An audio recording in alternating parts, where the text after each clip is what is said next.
لا إله إلا الله محمد رسول الله عليه صلاة الله وآله والأحبة. Assalamualaikum warahmatullahi wabarakatuh. Dikisahkan, setelah kabar kekalahan kaum muslimin pada perang jembatan sampai ke Madinah, Umar bin Al-Khattab radhiyallahu an menyemangati tentara Islam untuk berjuang di Irak dan Persia. Sayyidina Umar sendiri membentuk pasukan di luar kota Madinah, sehingga banyak sekali kaum muslimin yang ikut bergabung untuk berjihad. Sayyidina Umar berkeinginan memimpin sendiri pasukan perang tersebut, tetapi beberapa sahabat memintanya untuk tetap tinggal di Madinah dan mengutus Sa'ad bin Abi Waqqas saja yang menjadi pimpinan pasukan. Mereka meminta Sayyidina Umar untuk tetap tinggal di Madinah agar beliau mampu mengirimkan bantuan ke Irak atau daerah lainnya jika itu diperlukan. Setelah adanya perintah, sempurnalah mandat kepada Sa'ad bin Abi Waqqas untuk memimpin pasukan berjihad di Irak. Sayyidina Umar juga memberikan perintah kepada sisa tentara Islam yang masih ada di Irak di bawah pimpinan Al-Mustanna untuk bergabung di bawah pimpinan Sa'ad bin Abi Waqqas. Akhirnya, Sa'ad sampai ke Irak dengan membawa 4.000 orang pasukan. Jarir bin Abdullah Al-Bajali radhiyallahu an lalu bergabung dengan tentara kaum muslimin. Sedangkan Mustanna bin Haritsah meninggal dunia karena lukanya sebelum Sa'ad bin Abi Waqqas sampai ke Irak. Namun, sebelum meninggal dunia, Al-Mustanna radhiyallahu an telah meninggalkan pesan penting untuk Sa'ad tentang bagaimana memerangi Persia dan jalan terbaik untuk mengalahkan mereka. Sa'ad bin Abi Waqqas bersama tentara Islam lalu mendirikan kemah di daerah Al-Qadasiyah selama hampir 1 bulan, sehingga jumlah pasukan mencapai sekitar 30.000 orang mujahidin. Persia pun telah mempersiapkan pasukannya hingga mencapai jumlah sekitar 120.000 orang pasukan. Raja Persia juga telah memilih jenderalnya yang terkenal, yaitu Rustum, untuk memimpin pasukan melawan tentara Islam. Rustum dan Raja Persia berusaha memberikan ampunan kepada Sa'ad, tetapi Sa'ad tetap bertahan memimpin tentara Islam. Melihat hal itu, Rustum pun bergerak hingga mendekati perkemahan tentara Islam di Al-Qadasiyah. Sebelum terjadi peperangan Qadisiyah antara tentara Muslim pimpinan Sa'ad bin Abi Waqqas dengan tentara Persia pimpinan Rustum, Sa'ad terlebih dahulu mengirim utusan kepada Rustum beberapa kali. Di antara utusan tersebut adalah Rib'i bin Amir As-Saqafi. Maka Rib'i pun segera masuk menemui Rustum. Sementara mereka telah menghiasi pertemuan itu dengan bantal-bantal yang diraju dengan benang emas, serta permadani-permadani yang terbuat dari sutera. Mereka mempertontonkan kepadanya berbagai macam perhiasan berupa yakut, permata-permata yang mahal, dan perhiasan lain yang menyilaukan mata. Sementara Rustum memakai mahkota dan duduk di atas ranjang yang terbuat dari emas. Berbeda keadaannya dengan Rib'i. Beliau masuk dengan hanya mengenakan baju yang sangat sederhana, dengan pedang, perisai, dan kuda yang pendek.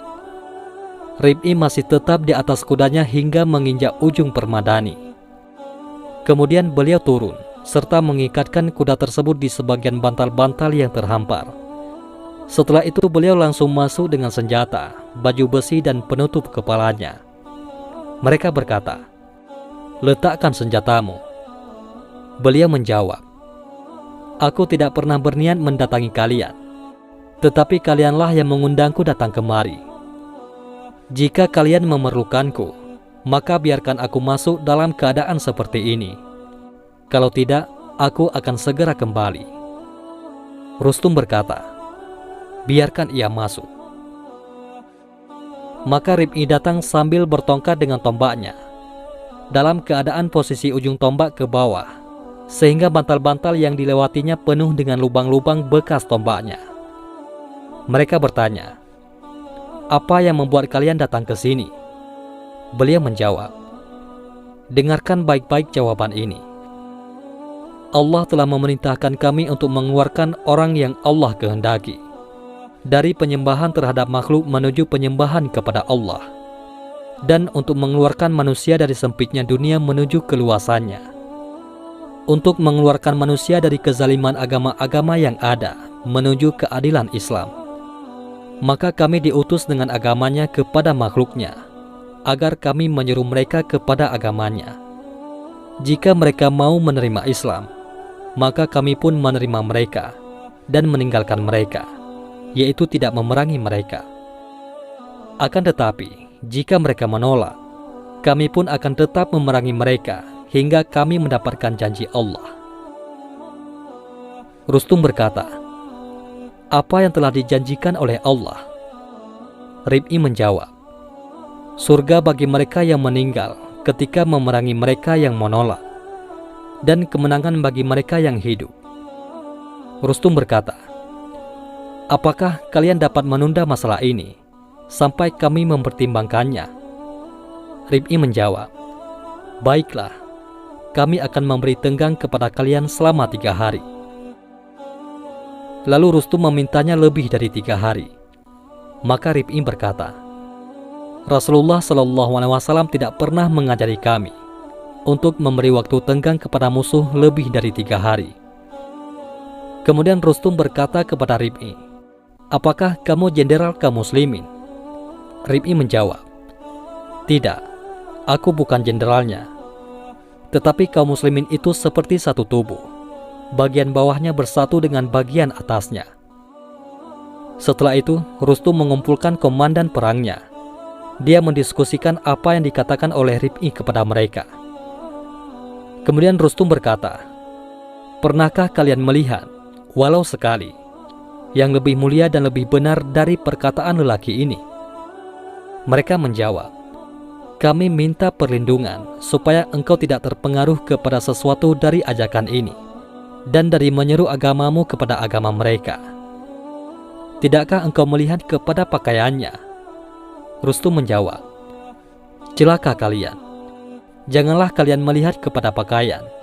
Akan tetapi, lihatlah kepada pendapat, perkataan, dan jalan hidupnya. Sesungguhnya orang Arab menganggap ringan masalah pakaian dan makanan, tetapi mereka menjaga harga diri mereka. Dan akhirnya, mereka memutuskan untuk berperang melawan tentara Islam. Mereka tidak mau memeluk Islam atau membayar jizyah, yakni pajak. Dua belah pihak pun akhirnya bersiap-siap untuk melangsungkan pertempuran. Pada akhirnya dengan izin Allah, tentara kaum muslimin memperoleh kemenangan. Lihatlah keimanan salah seorang dari sahabat Rasulullah, yang mana beliau tidak memiliki sedikit pun rasa takut menghadapi orang-orang kafir. Bahkan di hadapan penguasa kafir sekalipun, beliau berani masuk ke dalam singgasana dan kerajaan Persia dengan kudanya dan senjatanya, bahkan menginjak, mengotori, dan merusak permadani kerajaan. Adapun keimanan kita saat ini, sungguh tidak ada apa-apanya dibandingkan para sahabat radhiyallahu anhu. Di masa sahabat, butuh satu orang menghadapi ribuan pasukan orang kafir dan rajanya. Benarlah apa yang dikatakan oleh penguasa Persia saat itu. Sesungguhnya, orang Arab menganggap ringan masalah pakaian dan makanan, tetapi mereka menjaga harga diri mereka. Begitulah seharusnya sikap seorang muslim yang tegar dengan akidah yang ia pegang, keimanan yang menghujam di lubuk hati yang dalam, kemuliaan yang ia raih, tak pernah gentar di hadapan orang yang kafir kepada Allah dan Rasul-Nya. Wallahu a'lam bishawab. Mudah-mudahan ini semua bermanfaat. Assalamualaikum warahmatullahi wabarakatuh.